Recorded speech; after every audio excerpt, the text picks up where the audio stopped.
Growing up, Musk was reportedly closer to his mother's side of the family. Mae Musk was a model and dietitian who was born to parents who moved to South Africa from Canada because of apartheid. Yeah, you heard me right. If you read about Elon's maternal family from some of the more fawning, courtly accounts of his life, such as the official biographies we've mentioned, you'll hear Musk's maternal grandfather Joshua Haldeman described as a dashing adventurer with a quirky taste in politics. Now, ask yourself, what does a politically engaged, quirky white boy get up to during the 1930s? But put a pin in that. Haldeman was a prominent chiropractor, possibly the first in Canada. At the time, the practice was less than a decade old and firmly rooted in pseudoscience. Its creator, D.D. Palmer, claiming to have received it from the other world. But Haldeman also led the Canadian branch of Technocracy Incorporated, a movement which advocated for, and I quote McGreal here, abolishing democracy in favour of government by elite technicians, but which took on overtones of fascism with its uniforms and salutes. Seriously, what the hell, right? There is so much more here that is going to blow your mind. The parallels are remarkable. Technocracy Inc. was banned by the Canadian government as a threat to national security, probably because the organisation believed that the Canadian state, and all states for that matter, were getting in the way of the continental technate they envisioned. The party also opposed Canada joining the war against the Nazis, and Haldeman spent 2 months in prison for publishing anti-war propaganda. A quick aside on the founder of Technocracy, Howard Scott. He was supposedly a renowned engineer who wanted to become the continental dictator of America. But a journalist quickly discovered that he'd fabricated almost his entire backstory, which included being an American football star at Notre Dame, and that he'd once had to flee to Mexico after shooting the local archbishop. Scott encouraged his followers to wear grey uniforms and shed their names in favour of numbers. One speaker at a rally was introduced as 1X1809X56. Scott fearmongered about the government being on the verge of bankruptcy, why does this sound so familiar? And openly called for the destruction of democracy. Political theorist Langdon Winner later wrote, in its best moments, Technocracy Inc. was an organisation of crackpots. In its worst, an inept swindle.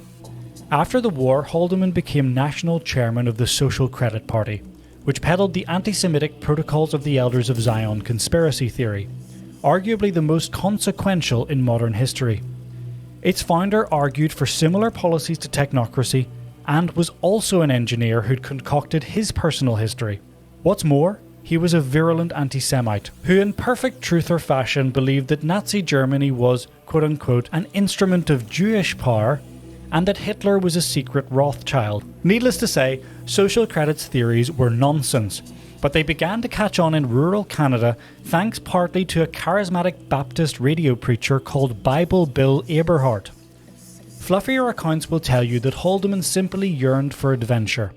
Others will hint at the truth, saying that he thought the moral character of Canada was in decline. I think we all know what that means. But nevertheless, his endeavours to make Canada more racist failed, so he and his wife set sail for the refuge of the new apartheid state. Joshua Benton, writing in The Atlantic, shows how far these downplayed accounts of Haldeman, Isaacson's biography being the most high-profile, missed the mark. Based on extracts from Haldeman's private writing, Benton writes, quote, Haldeman believed that apartheid South Africa was destined to lead white Christian civilization in its fight against the international conspiracy of Jewish bankers and the hordes of coloured people they controlled. So he was a Nazi. If this sounds familiar to you, it's almost exactly the same as the Great Replacement theory, which is a conspiracy theory designed to build support for white supremacy. Haldeman self-published a book in 1960 laying out his ideology, and Benton tracked down the only available copy in the Western Hemisphere to Michigan State University. In the book, Haldeman wrote that there was, quote, a strong possibility that South Africa will become the leader of white Christian civilization, as she is becoming more and more the focal point, the bulwark, and the subject of attack by anti-Christian, anti-white forces throughout the world. He continued, she will fulfill this destiny if the white Christian people get together, if they realise the forces that are behind these worldwide attacks, if people will make a study of who are their real enemies and what their methods are, great writing, thank you Haldeman, if she will seriously combat the evils of internationalism that are already taking cancerous roots in our society. Internationalism here is a dog whistle for Jews, but it could also be leftists. Take your pick. The Nazis think they're part of the same conspiracy, which stems from Jews being overrepresented in the Bolshevik leadership during the revolution in Russia. It's all very stupid. Nowadays they use globalism as the same dog whistle. I guess it rolls off the tongue better or something. Still not convinced?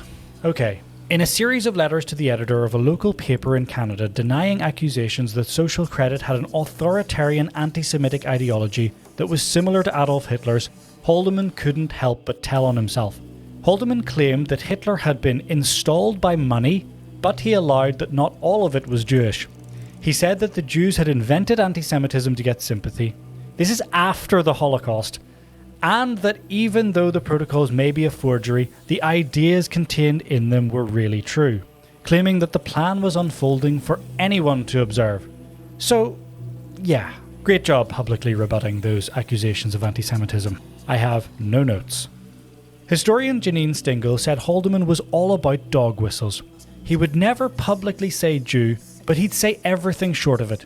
He knew what he was saying, and his base knew what he was saying. Once they arrived in South Africa, the Haldemans reportedly began searching for the lost city of the Kalahari, which I can only assume is some kind of Indiana Jones villain stuff. Precise directions from the unknown city to the secret canyon of the Crescent Moon.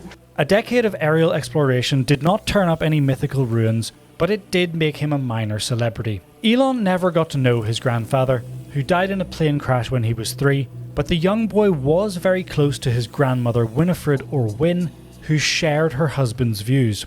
Her parents, by the way, were very fanatical in favour of apartheid. This is quite interesting.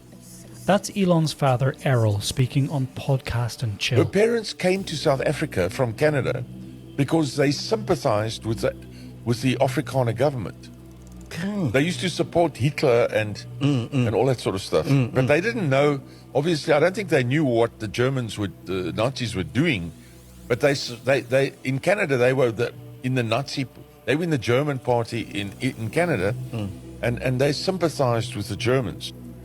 I find the last part very hard to believe because they moved to apartheid South Africa in 1950, 5 years after the end of the Second World War, when the extent of Nazi atrocities would have been well known. And McGreal writes that Errol described May's parents as so extreme he had to stop visiting them.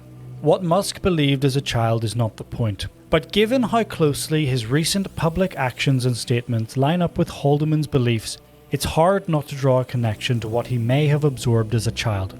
South African writer Johnny Steinberg has cautioned against trying to tie Elon's childhood too closely to the man he is now. And it is worth mentioning, as McGreal reports, that although they were whites only, the English language schools like Elon's tended to produce anti-apartheid activists, unlike the Afrikaner schools. But McGreal writes that what is indisputable is that Musk grew up in incredible privilege, and that even South Africans in that position who opposed apartheid, quote, sought to explain this privilege not as a result of systemic racial oppression, but as the natural order of things, thanks to their own abilities. That in turn led some of them to regard all forms of government as oppressive, and true liberty as an individual battle for survival, a process which is mirrored in the United States.